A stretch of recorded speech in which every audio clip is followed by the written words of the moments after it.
Hi friends, நான் உங்கள் ஜிக்கி பேசுகிறேன். இந்த சமையலை பார்ப்போம். 2 நாளாக நான் சமைக்கவே இல்லை. வெளியில் சற்று வேலைகள் இருந்ததுனால் நான் பெரியவன் வீட்டில் சாப்பிட்டு கொண்டு வந்ததுனால் இங்கே வந்து சமைக்கலை. இன்றைக்கி வந்து சமைக்கலான்ற ஒரு ஐடியாவில் வந்துட்டு சாம்பார் வைக்க போகிறேன். மாங்காயும் கத்திரிக்காயும் சாம்பார், வாழைக்கருவாடு தொக்கு பண்ண போகிறேன். வாங்க வீடியோக்குள்ளே போகலாம்.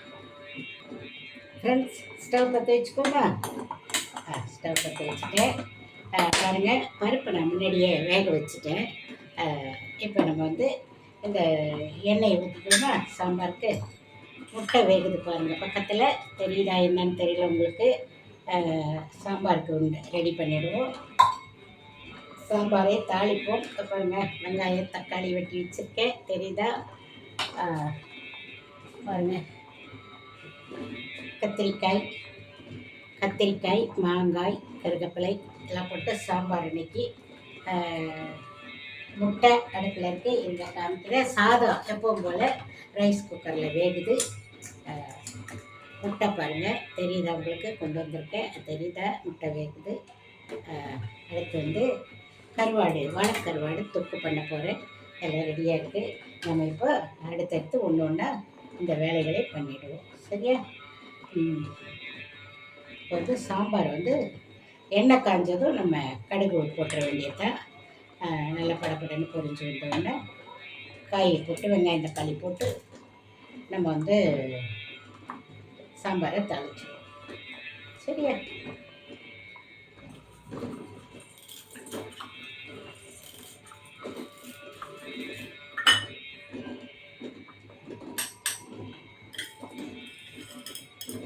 தாளிப்பு கொஞ்சோண்டு உளுந்து, அடுத்து கொஞ்சம் கடுகு,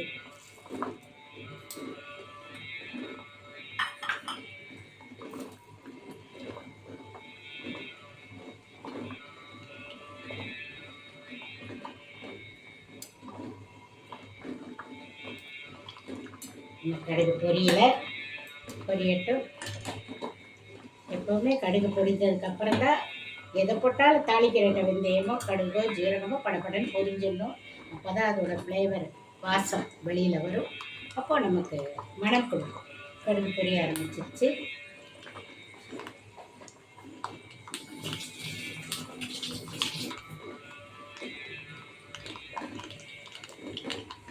இது சாம்பார் எல்லாருக்கும் தெரியும். இது ஒன்றும் பெரிய விஷயம், கம்பச்சக்கரெல்லாம் ஒன்றும் இல்லை. எல்லாருக்கும் தெரிஞ்ச விஷயந்தான். கடுகு பொரிஞ்சிச்சு. இப்போ வந்து நம்ம வெங்காயம் போட்டுருவோம்.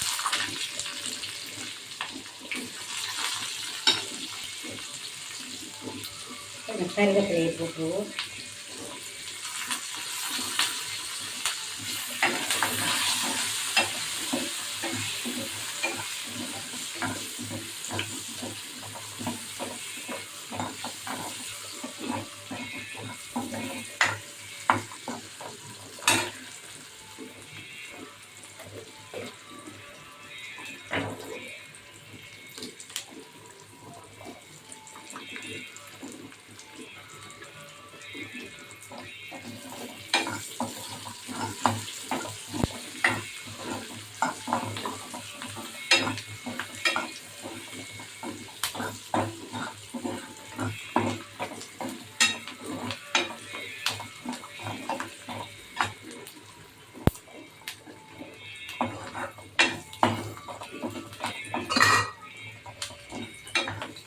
தக்காளி போட்டுக்குவோம் சாம்பாருக்கு.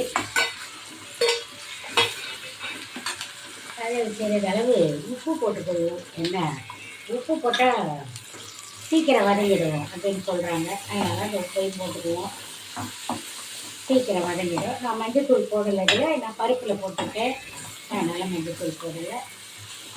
சாம்பார் கொஞ்சமாக தான் வைக்கணுன்றேன், ரொம்ப தேவைப்படாது. ஏன்னா கருவாடை தொட்டு போடுறோம், அதனால் அதில் போட்டு கூட சாப்பிட்டுக்கலாம். அதனால் சும்மா கொஞ்சோண்டு சேர்த்து தொட்டு வச்சுருவோம்.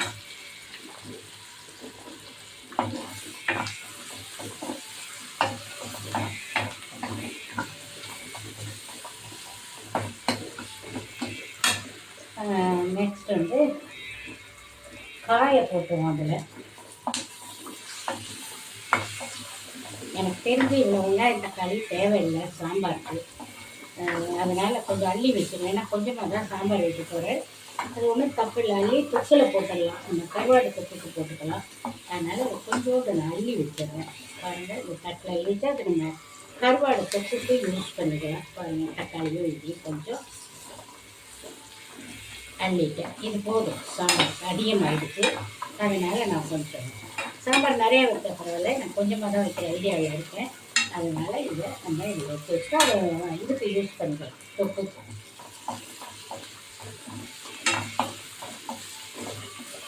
இப்போ வந்து இந்த கத்திரிக்காய் அதில் போட்டுவோம். 2 பீஸ் தான் மாங்காய் போட்டுருக்கேன், அது போட்டுருவோம். அதுக்கப்புறம் இதில் வந்து மிளகாத்தூள் போட்டுருவோம். இல்லை வதக்கணும்லாம் ஒன்றும் அவசியம் இல்லை, ஒரு ஆவி வேகணும். மிளகாத்தூள் ரொம்ப தேவையில்லை, இதில் இருந்தால் போதும். சாம்பார் கொஞ்சம் தானே வைக்கிறேன், அதனால் அதில் இருந்தால் போதும். தண்ணி ஊற்றிடுவோம். தண்ணி ஊற்றி இப்போ இது வந்து வேகணும் இல்லையா? இது இப்படி தண்ணி இன்னொரு ஸ்டவ்வில் விட வேக போடணும். அடுத்து வந்து நம்ம கருவாடு தொக்குக்கு ரெடி பண்ணிடுவோம். ஒரு நிமிஷம், எனக்கு தெரிஞ்சு முட்டை வெந்திருக்கும், அதை இதில் எடுத்து போட்டுருவோம். இந்த சாம்பாரை இதில் தூக்கி போட்டுட்டு நம்ம கருவாடு தொக்குக்கு வேலை பார்ப்போம்.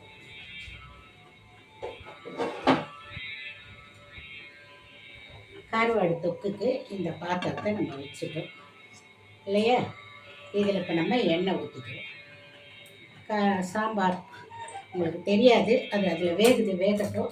நான் கொஞ்சோண்டு அதுக்கு கொஞ்சம்தான் உப்பு போட்டேன் இந்த இதில் தக்காளி வெங்காயத்துக்காக.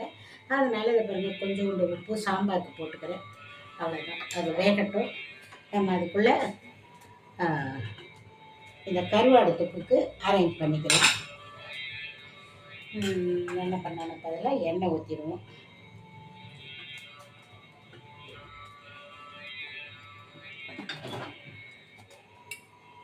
எண்ணெய் ஊற்றி அந்த கருவாடை முதல்ல வறுத்துருவோம்.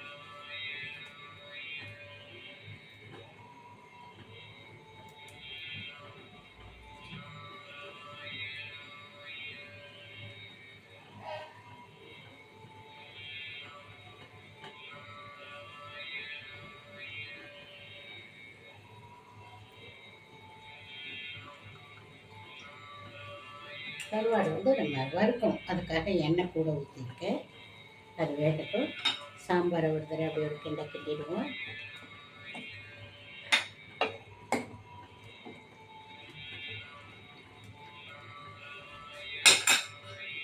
எண்ணெய் காயிட்டு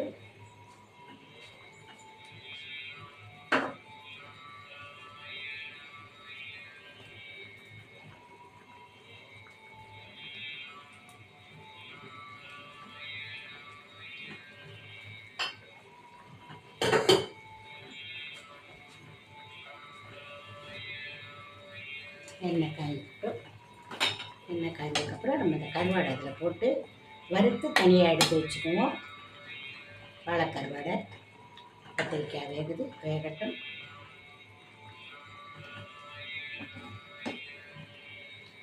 சாம்பார் எல்லாம் உங்களுக்கு தெரிஞ்ச விஷயந்தான், அதனால் நான் அந்த சாம்பாரை அங்கே வச்சுருக்கேன். தெரிஞ்சால் அதை பார்த்துக்கோங்க, இல்லை நான் பேசிகிட்டு இருக்கிறத கேட்டுக்கோங்க. இப்போ நம்ம வந்து கருவாடை அதில் போட்டுருவோம். எண்ணெய் காஞ்சிருச்சு, நம்ம வந்து கருவாடை அதில் போட்டுருவோம். கொஞ்சோண்டு இதில் மஞ்சத்தூள் போட்டுக்குவோம். இந்த எண்ணெயில் தேவையில்லை, இருந்தாலும் கொஞ்சம் போட்டுக்கலாம். நல்லா கவிச்சு பண்ணும்போது மஞ்சத்தூள் சேர்த்துக்கிறது தப்பு இல்லை, கொஞ்சோண்டு போட்டுக்கிட்டேன். தொக்குக்கும் கொஞ்சம் போடுவோம், அதனால் கொஞ்சமாக போட்டுக்குவோம்.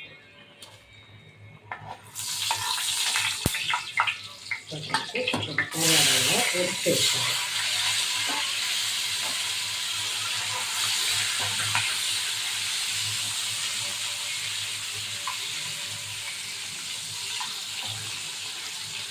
இது நல்லா இது ஒன்றும் போடலை, இல்லை உப்பு அது மாதிரி எதுவுமே போடலை. அதே கொஞ்சம் நல்லா பொரித்து எடுத்துக்கிட்டு இந்த எண்ணெயிலே தான் நம்ம வெங்காயம் தக்காளியெல்லாம் வதக்கி தொக்கு பண்ணோம்னா அப்போ தான் நல்லா மணமாக இருக்கும்.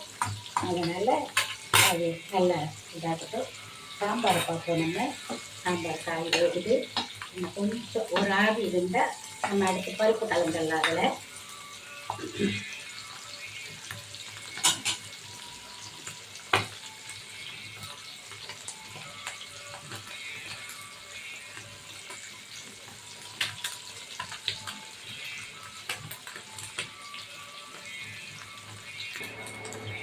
ஃப்ரெண்ட்ஸ் பாருங்கள் கருவாடு பாருங்கள் ஃப்ரெண்ட்ஸ். இப்போ நல்லா தக்காளி வெங்காயம் வதங்கிடுச்சு இல்லையா? இது இப்போ இந்த ஸ்டேஜில் இருந்தால் கருவாடை வறுத்து எடுத்து வச்சோம் இல்லையா? அந்த கருவாடை அதில் போட்டுடலாம். மிளகாத்தூள் போட்டுருவோம் முன்னாடி. சாம்பார் அது ஒரு கிண்டிடுவோம். பருப்பெல்லாம் போட்டுட்டோம்.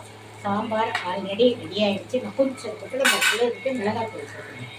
கருவாடு தொக்குக்கு மிளகாத்தூள் கொஞ்சம் கூடவே போடலாம். மிளகாத்தூள் இவளுக்கு மிளகாத்தூள் போட்டுட்டு இதை கொஞ்சம் நல்லா நம்ம வதக்கி மஞ்சத்தூள் அதை கொஞ்சம் போட்டுருக்கேன். இருந்தாலும் இப்போ கொஞ்சம் இதில் போட்டுருவோம். மஞ்சத்தூள் கொஞ்சம் போட்டுட்டு எண்ணெய் கவிச்சு மேலே தட்டில் போடுறது.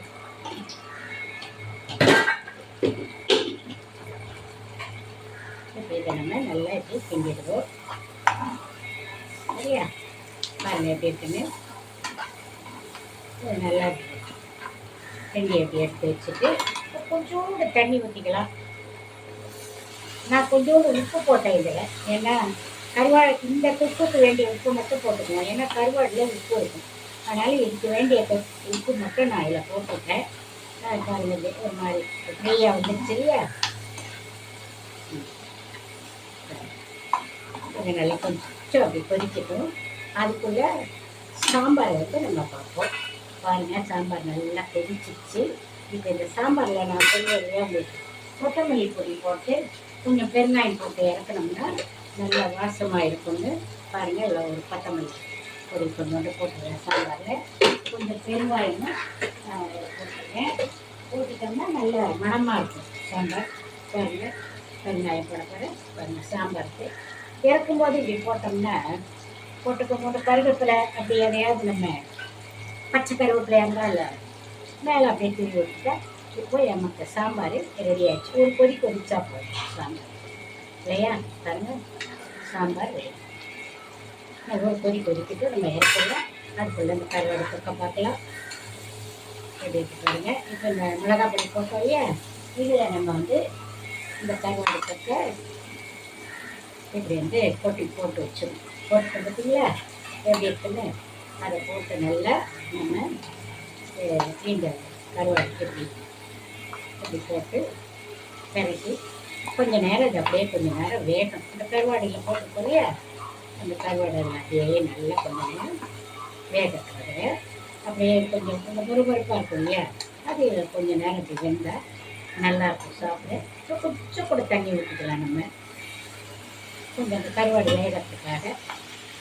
பாருங்க அது கொஞ்சம் தட்டி வெங்காயம் கலக்கி வேண்டிய உப்பெல்லாம் நான் போட்டுட்டேன். இது கொஞ்சம் நேரம் இப்படி வேகட்டும். வேணுங்க வெந்துடுச்சுன்னா இதோட வேலை முடிச்சு போச்சு. நமக்கு முட்டை வச்சு எடுத்து வச்சாச்சு.